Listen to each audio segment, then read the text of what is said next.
Ketua Umum Megawati disebut memberikan dukungan terhadap pemerintahan Prabowo, tapi tetap berada di luar koalisi. Bagaimana ini maknanya maksudnya? Dukungan seperti apa ini maksud Bu Mega? Baik, jadi kalau boleh saya menjelaskan bahwa sebenarnya posisi dan standing position politik PDI Perjuangan sejak pelantikan Presiden Prabowo pada saat pasca Pilpres kemarin dilantik sebagai Presiden Republik Indonesia yang sah hingga saat ini, posisi politik kami di PDI Perjuangan tidak pernah berubah.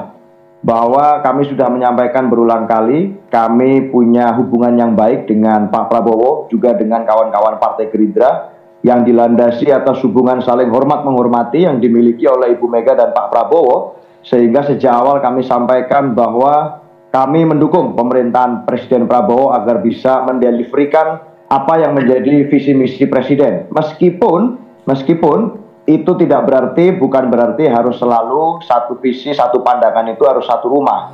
Satu keinginan untuk mendukung pemerintahan yang baik, itu berarti harus selalu diidentikan harus bergabung sebagai satu kelompok. Nah, hingga saat ini kami memang masih berada di luar pemerintahan. Tetapi PDI Perjuangan, jangan lupa Mas, masih sebenarnya diberi amanat rakyat untuk melaksanakan fungsi sebagai partai pemenang pileg. Sehingga fungsi mekanisme check and balance, kritik, kontrol, dan saran yang konstruktif itu dilakukan dengan maksimal fungsinya oleh PDI Perjuangan.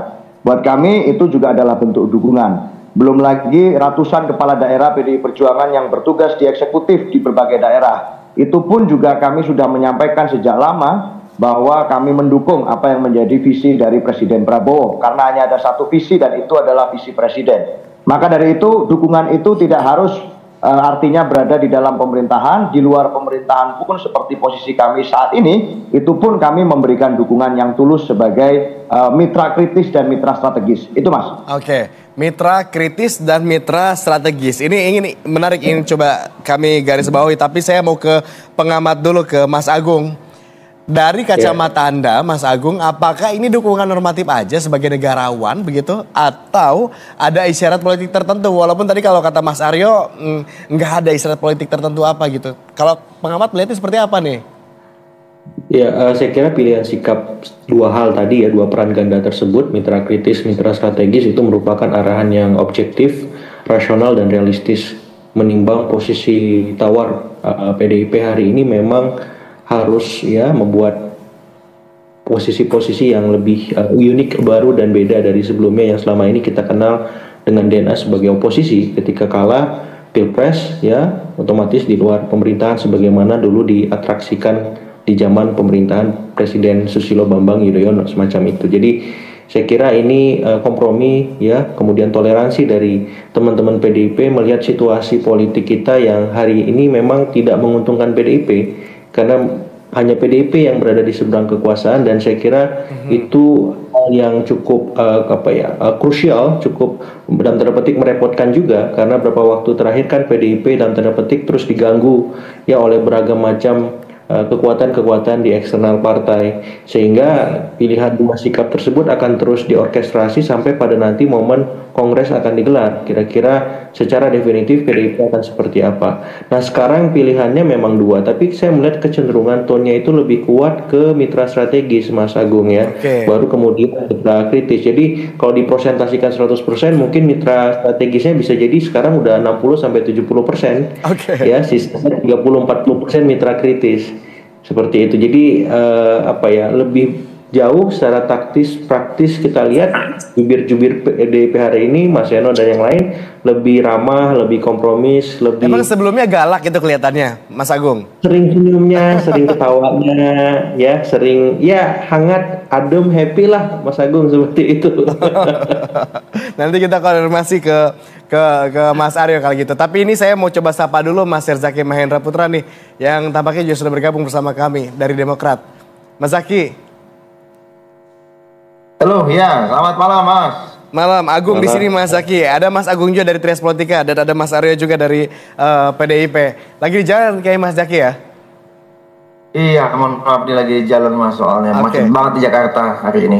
Oke, Mas Zaki, tadi kita sudah dengarkan pernyataan dari Mas Aryo soal PDIP ketemu Bu Megawati ketemu dengan Pak Prabowo begitu ya.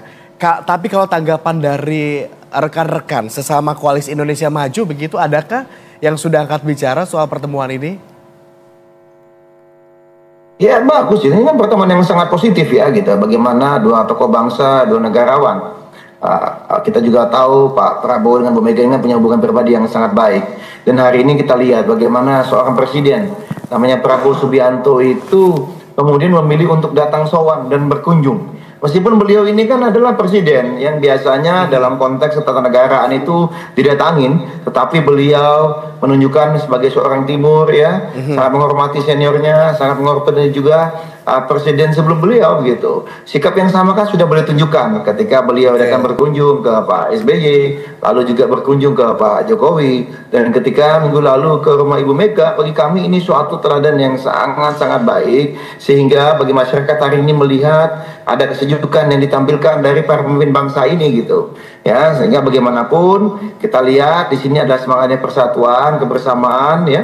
Tadi Mas Aryo sudah menyampaikan begitu. Bagaimanapun kalau bertemu kan bukan berarti tidak akan bisa dikritik misalnya, tidak akan menerima masukan. Tapi justru dengan bertemu ini banyak masukan, banyak kritikan mungkin yang mungkin bisa secara langsung. Bagaimanapun Pak Prabowo pernah menyampaikan, rugi nih katanya, saya kalau tidak mau berdiskusi, mendengarkan apa yang disampaikan oleh Pak Presiden Jokowi, Pak Presiden SBY, dan hari ini oleh Presiden Ibu Megawati gitu. Karena ini adalah gabungan dari puluhan tahun kebijaksanaan ya, wisdom ini. Karena kalau secara teknis mungkin banyak yang memahami gitu.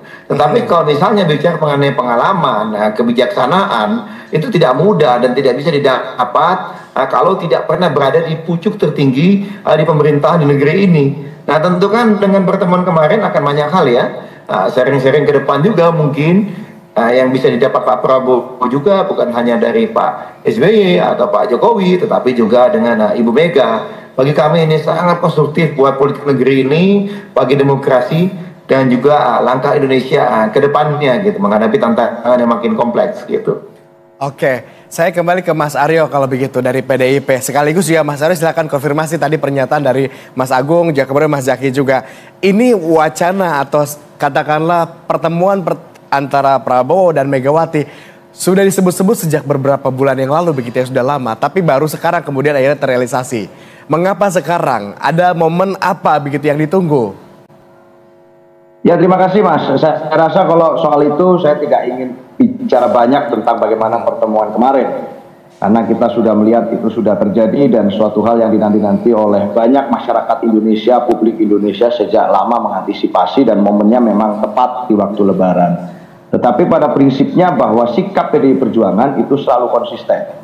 Kami tidak berubah-ubah sikap dalam konteks itu. Bahwa kami sudah menyampaikan cukup lama sebetulnya jauh-jauh hari